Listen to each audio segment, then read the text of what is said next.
Yo yo yo yo yo. Hep böyle bir açılış yapmak istiyordum videolarım için. Nihayet o gün bugün işte size böyle çılgın bir açılış yapıyorum. Çünkü PS5 konsolumuz geldi. Bir hafta oldu ve bir haftadır ben deli gibi oyun oynuyorum.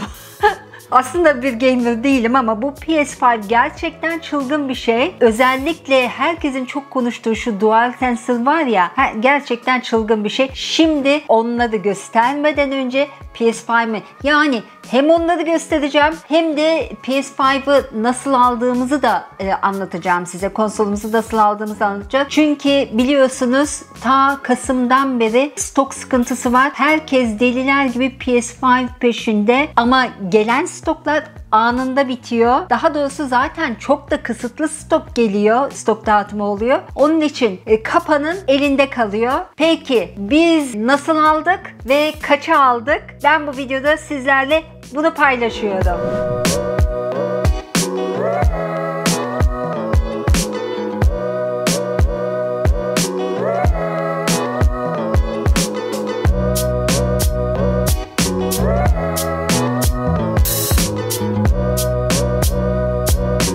Evet, PS5 maceramız bizim aslında Kasım ayında PS5'ın artık piyasaya çıkacağını duyurmasıyla başladı. Ve eşimle Christmas hediyesi, kendimize Christmas hediyesi, yılbaşı hediyesi bir PS5 almaya karar verdik. Heyecanla Christmas'ta, çünkü bizim biliyorsunuz 25 Aralık Christmas zamanından işte ocağın ilk haftasına kadar, hatta ayın 5'ine kadar falan bir tatilimiz oluyor. Tam o döneme denk geleceğini düşünerek sevinçle PS5 çıkacak diye beklemeye başladık. Ama PS5 tabii Christmas'ta çıkmadı. Yılbaşında çıkmadı. Ocak ayında gelmedi. Yani böyle bir yılan hikayesine döndü. Herkesle beraber biz de beklemeye başladık. Hatta işimizle şakalaşmalara başladık. İşte hediyem nerede, hediyem gelmedi, takip ediyorsun, takip etmiyorsun falan diye. Fakat bu piyasaya, yani İngiltere'ye satışa gelmedi. En son Şubat ayında, hatta bu arada stok takibi için YouTube'da falan kanallar yapıldı. İşte o kanalda Amazon'a gelecek, Karize gelecek, canlı stok takibi yapılmaya başlandı. Öyle programlar kondu falan. Biz de o programlara takıldık, takip etmeye başladık derken nihayetinde bir gün eşim bana dedi ki Amazon'a geliyor, takip etmemiz lazım. Gözün şeyde olsun, ekranda olsun, çünkü online alıyoruz. Biz burada mağazaya gidip de yapamıyoruz. Ayrıca hiçbir online satışta da normalde pre-order müsait olmasına rağmen hiçbir online satış yapan firmada da de available, yani müsait stok göstermedi. Onun için ön ödemeli de yapalım. Yani paran olsa da alamıyorsun. Öyle bir durumda. Amazon'a işte gelecek bir stok dendi.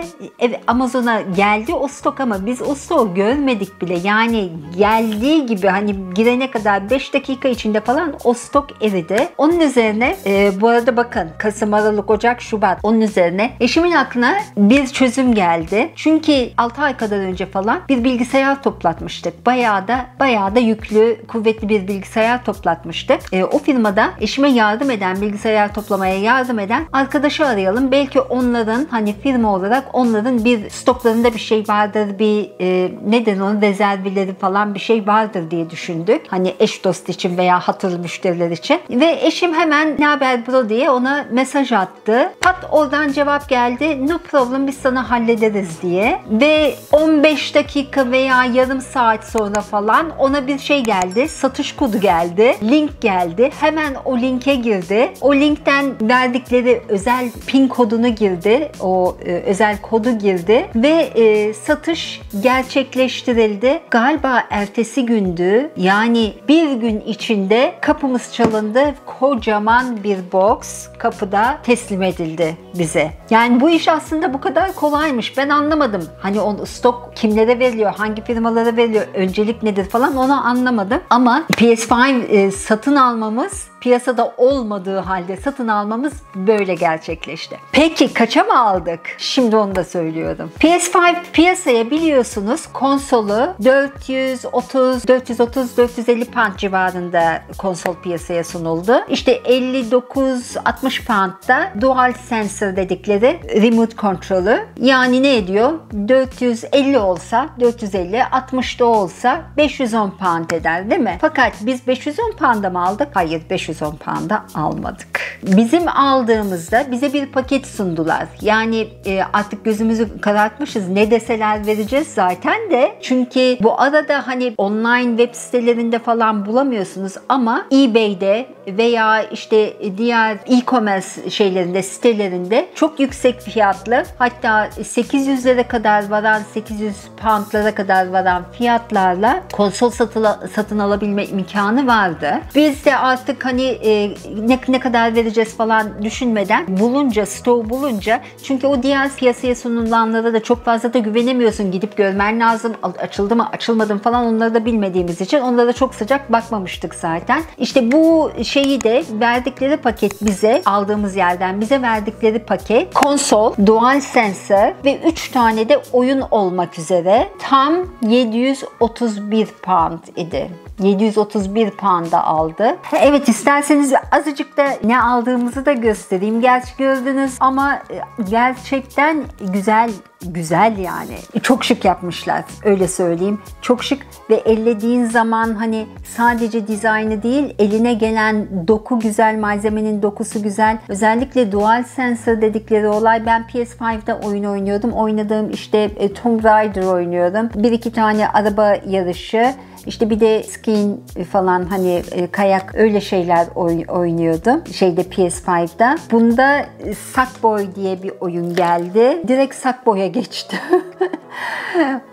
Çok hoşuma gitti. O DualSense'daki titreşimler, hani sanki oyunun içindeymişsin gibi. İşte titreşimler falan çok güzel.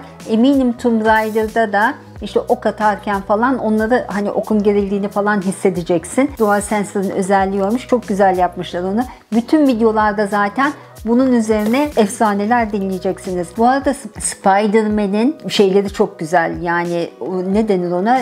Resim kalitesi falan, yani gerçekten filmin içinde gibisin. Çok başarılı buldum. Henüz açmadık. Demon's Souls diye. Onu henüz açmadık. PS5'de bir başka özellik özelliklerini anlatmıyordum ama bir yeri gelmişken söyleyeyim. PS5'de bir özellik, diğer oyunları aynen devam edebiliyorsun. Bir iki şey daha söylemek istiyorum bununla ilgili. Konsolu biz burada yatay koyduk. Çünkü yani her tarafta kablo falan vaziyetinde daha. Henüz ayarlayamadık. Hala orada PS4 falan duruyor. Ama aslında dikey koymak daha mantıklı. Evet, böyle muhteşem bir kutuyla geldi. Kutunun içinden bir başka kutu daha çıktı.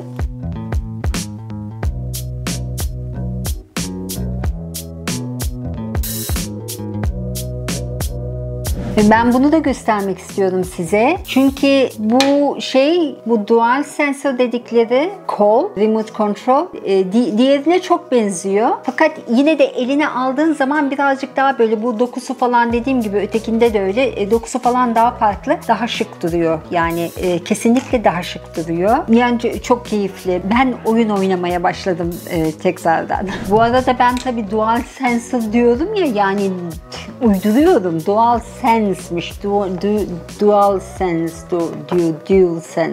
DualSense olması lazım. Neyse, böyle işte. Heighten your senses diyor. Yani hissini arttırıyor o anlamda. Eleve bulsam. Evet, öyle bir şey. Yani onu da düzelteyim.